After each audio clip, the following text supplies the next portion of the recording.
খবর 24 সাথে আপনাকে স্বাগত। নতুন নতুন খবর জানার জন্য আমাদের চ্যানেলে চোখ রাখুন। নমস্কার, খবর 24 আপনাদের স্বাগত। দর্শক, একটা নতুন গবেষণায় দেখা গেছে যে প্রাণী জগতে ক্যান্সার সম্পর্কে দীর্ঘদিনের বিশ্বাসকে সমস্ত কিছু বিশ্বাস যাকে সেটাকে চ্যালেঞ্জ করে, এবং সেখানে সামনে এসেছে যে হাতি, জিরাফ এবং অজগরের মতো বৃহত্তর প্রজাগুলিতে ইঁদুর, বাদুড় এবং ব্যাঙের মতো ছোট প্রাণীর তুলনায় ক্যান্সারের হার বেশি।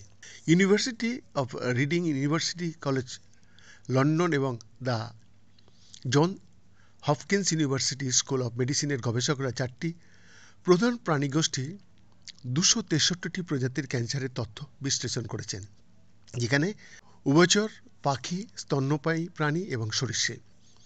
তাদের ফলাফল পেটোর প্যারাডক্সের বিরোধিতা করে, যা 1977 সালে প্রস্তাবিত একটা তথ্য ছিল, যা পরামর্শ দিয়েছিল যে একটি প্রাণীর আকার তার ক্যান্সারের ঝুঁকির সাথে সম্পর্ক নয়। Proceedings of the national academy of সায়েন্সে প্রকাশিত এই গবেষণায় দেখা গেছে যে বৃহৎ প্রাণীদের মধ্যে সৌম্য এবং মারাত্মক উভয় ধরনের টিউমারের প্রবণতা ধারাবাহিকভাবে বেশি থাকে।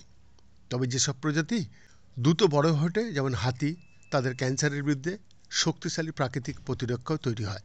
রিডিং বিশ্ববিদ্যালয়ের গবেষণার মুখ্য লেখক অধ্যাপক ক্রিস ভেন্ডিটি বলেন, সবাই মিলে এই মিথটি জানে যে হাতিরা ইঁদুরকে ভয় পায়, কিন্তু যখন ক্যান্সারের ঝুঁকির কথা আসে তখন ইঁদুরদের ভয় পাওয়ার কিছু নেই। আমরা দেখিয়েছি যে হাতির মতো বৃহত্তর প্রজাতিগুলি ক্যান্সারের তাদের মধ্যে হার অনেক বেশি, ঠিক যা আপনি আশা করতে পারেন, কারণ তাদের এত বেশি কোষ রয়েছে যা ভুল বোঝাবুঝিতে ক্যান্সারে আক্রান্ত হতে পারে। এই গবেষণা এখনও পর্যন্ত এই ধরনের বৃহত্তম ডেটাসেটের বিশ্লেষণ সামনে এসছে। গবেষকরা 31টি উভয়চর, 79টি পাখি, 90টি স্তন্যপায়ী প্রাণী এবং 60টি সরীসৃপের পশু চিকিৎসা ময়নাতদন্ত থেকে প্রাপ্ত ক্যান্সার রেকর্ড অধ্যয়ন করেছেন।